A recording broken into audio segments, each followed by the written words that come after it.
দেখো বন্ধুরা, তো ফাইনালি আমি ইকো পার্কের সেকেন্ড পার্ট নিয়ে চলে এসেছি। প্রথমেই বলেছিলাম আগের ভিডিওতে যে অনেকটা বড়, সেজন্য তোমাদেরকে পুরো ভিডিওটা একবারে দিতে পারিনি, কারণ একবারে যদি দিতে যেতাম অনেকটা ভিডিও হয়ে যেত, প্রায় 20 মিনিটের ভিডিও হয়ে যেত। তো সেই জন্য ছোটো ছোটো পার্ট করে দিচ্ছি। তো এই দেখো, আমরা তো আগের ভিডিওতে দেখিয়ে দিয়েছি, ব্রেকফাস্ট অবধি তোমাদেরকে দেখিয়েছিলাম। তো তারপরে এই যে ব্রেকফাস্টের পরে আবার আমরা খেয়ে দিয়ে চলে এসেছি।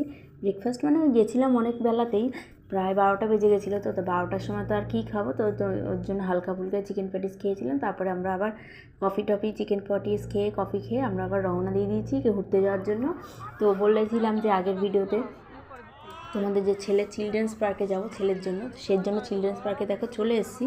এই দেখো আমার ছেলে এখন স্লিপ চড়ছে, ও তো খুবই মজা পেয়েছে, কি বলবো, মানে স্লিপের ওখান থেকে আসবেই না, সেই কি বায়না জানো না ছেলের। তারপরে যাই হোক তেমন করে ভুলিয়ে ভালিয়ে নিয়ে আসলাম আর কি। আমরাও একটু ফটো তুলছিলাম জায়গায় জায়গায়, আর এদিকে ছেলে স্লিপ চড়ছিল, আমি একটু ভিডিও করছিলাম ইনস্টাতে।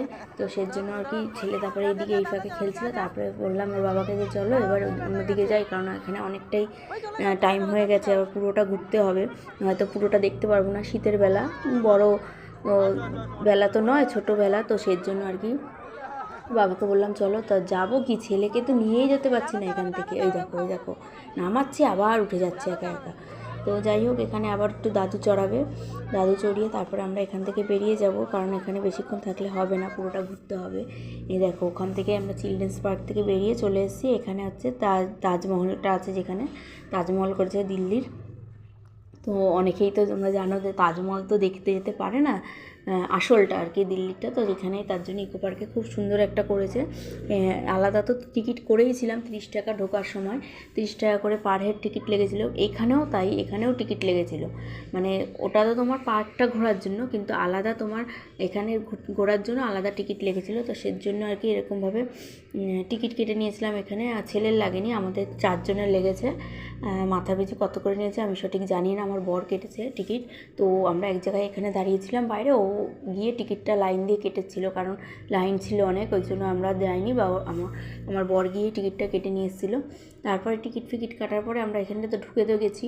তারপরে এই দেখো একটা পিরামিড, এখানে আমরা ভাবছিলাম যে ঢুকবো, ঢুকেও দেখো বেরিয়ে চলে আসলাম। কেন বলো তো, প্রচণ্ড অন্ধকার, প্রচণ্ড ভ্যাপসা একটা গরম ভেতরে। তো ছেলে ভয় পেয়ে যেত, ওর জন্য, আর ছেলে শরীর খারাপ হয়ে যেত যদি, ওর জন্য আর আমরা ঢুকিনি, বাইরে থেকে দেখে জাস্ট চলে আসলাম। এখানে আবার আমরা একটু ফটো তুলে নেবো তাজমহলের সামনে, যেহেতু দিল্লির আগ্রার তাজমহলটা দেখতে যেতে পারবো কি না আদৌ জানি না। আর ইকো পার্কেও কবে আসবো আবার তাও জানি না, হয়তো কয়েক বছর পর আবার যাব, এর মধ্যে আর যাব না। ছেলে একটু বড় হয়ে যাক, তারপরে হয়তো আবার যাবো ওকে নিয়ে। তো ওর জন্য একটু ফটো তুলে নিচ্ছিলাম, প্রতিটা জায়গাতেই এখানে দাঁড়িয়ে একটু ফটো তুলে নিচ্ছিলাম, কারণ যেতে তো পারবো না আসল জায়গাটায়, আবার যদি কোনো দিন যেতে পারি, জানি না, ভাগ্যের ব্যাপার সেটা। তো তোমরা অবশ্যই কমেন্ট করে জানিও ভিডিওটা কেমন লাগলো, আর কারা কারা ইকো পার্কে ঘুরতে গেছো সেটাও কমেন্ট করে জানিও। ভিডিওটা যদি ভালো লেগে থাকে হয়ে গেছে। এই যে আমার মেয়ে এখন খাচ্ছে, আমি ক্যামেরা করতে পারিনি, ও ক্যামেরা করতে পারিনি, এত খিদে পেয়েছে। আর এই যে ওর ছেলেকে তো কিচ্ছু খাওয়ানো যাচ্ছে না। দেখো খাবার নিয়ে এসেছি ওর বাড়ির থেকে, ওর খাবারটা অন্তত নিয়ে এসেছি, কিন্তু ওকে খাওয়াতে পারছি না। দেখো কত সুন্দর জায়গায়, ঠান্ডা ঠান্ডা জায়গায় বসে যে আমরা খাচ্ছি, তোমাদের দাদাভাই খাচ্ছে। কি গো, বিরিয়ানিটা ভালো ছিল? হ্যাঁ, দাদা বৌদির বিরিয়ানি। হ্যাঁ দাদা, না বিরিয়ানিটা একদমই খারাপ ছিল না। পার্কের বিরিয়ানি বুঝতে পেরেছেন তো? না একদম খারাপ ছিল, মনে একদম খারাপ ছিল। 150 টাকায় ভালো। হ্যাঁ, এটা তো টুরিস্ট জায়গা, জানোই, যেখানে ঘুরতে যাও সেখানে পয়সা। এখন সবাই বসে খাচ্ছে, আমরা বাড়ি থেকে কোনো খাবার নিয়ে আসিনি, আমরা এখানেই যা খাবার খেয়েছি। বাড়ির থেকে খাবার করে আনার মতন সময় হয়নি। শোনা টাটা করো, শোনা টাটা করো। ও দেখো কোনো খাওয়া নেই, বাড়ির থেকে খাইয়ে নিয়ে এসেছি। ডিম খেয়ে নিল দুটো। ও ভাত খাচ্ছে না, ওই টুকটাক খাচ্ছে, যে ভাত ওরটা নিয়ে এসেছিলাম ওটা ওরকমই রয়েছে, যে একটু মাংস খাচ্ছে, একটু ডিম খাচ্ছে। তাহলে এই দেখো আমি খেয়ে নিয়েছি, আমার প্লেট পুরো ফাঁকা। বাবা কোথায় গেছে সোনা তোমার? বাইরে গেছে। বেশি বড় করো না মা। তারপর দেখো খাওয়া দাওয়া তো কমপ্লিট হয়ে গেল, তোমরা দেখতেই পেলে আমরা বিরিয়ানি খেলাম। তো খাওয়া দাওয়া কমপ্লিট করে ওয়াশরুম থেকে কমপ্লিট করে সব কিছু বেরিয়ে এসে আবার আমরা ঘুরতে বেরিয়ে গেছি। আবার এটা এসেছি বুদ্ধদেবের মন্দির, মানে তোমরা কি বলো, মানে সিকিমের কিছুটা টাচ আছে এখানে, তো সিকিমের কিছুটা কাজ আছে এখানে। তো তোমরা আশা করি দেখো, দেখলেই বুঝতে পারবে যে কত সুন্দর মন্দিরটা, সত্যি এত সুন্দর, এত ভালো লেগেছে। তো আমি একটু বাবাকে বলছিলাম যে এদিকে আমাদের একটু ভিডিও করে দাও, আমি একটু ওই রিংগুলো ঘুরাবো, জানি না ওটাকে কী বলে, ওটাকে ওই রিংগুলোকে কী বলে তোমরা জেনে থাকলে অবশ্যই কমেন্ট করে দিও।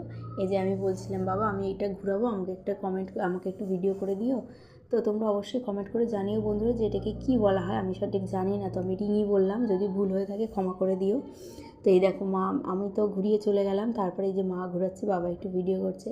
আর আমার ছেলেকে দেখবে, দাঁড়াও আমার ছেলেকে দেখাচ্ছে। আমার ছেলে যে কী পাকা, কি বলবো, তোমাদের না দেখলে বিশ্বাস করতে পারবে না যে ও এত মজা পেয়েছে ঘুরে, এত ঘুরতে ভালোবাসে যে কি বলবো। এই দেখো আমিও একটু ভিডিও করে নিচ্ছিলাম, ছেলে ঘোরাচ্ছিল। দেখো দিব্যি, ওকে কিন্তু শিখিয়ে দিতে হয়নি, ও কিন্তু একা একাই ঘোরাচ্ছে। দেখো এই দেখো একা একাই ঘোরাচ্ছে, ওকে শিখিয়েও দিতে হয়নি।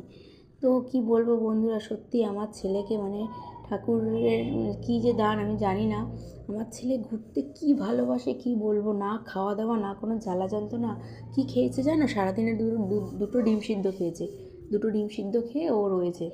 তো কোনো জ্বালা যন্ত্রণা নেই, কিছু নেই, পটি টটির কোনো বেলাই নেই, বাড়িতে এসে পটি করেছে। তো যাই হোক, ওর কথা তো কী বলবো, মানে সত্যিই তোমরা ওকে আশীর্বাদ করো যেন ভালো থাকে সুস্থ থাকে। তারপর ওখান থেকে বেরিয়ে চলে আসলাম, ওখান থেকে বেরিয়ে এই যে প্যারিসের এখানে চলে এসেছি। বললাম না আমরা এত বড় ঘুরতে ঘুরতে পুরো সেই যে বিকেল হয়ে গেছে, একটু পরে সন্ধ্যাও হয়ে যাবে। আমাদের লাস্ট এটা আছে, প্যারিসটা দেখবো, লিফটে করে উঠবো, প্যারিসটা দেখবো, দেখে ওখান থেকে তারপরে দেন বেরিয়ে যাব। গাড়ি বলা হয়ে গেছে। তো ভিডিওটা এই পর্যন্ত থাক। ভিডিওটা কেমন লাগলো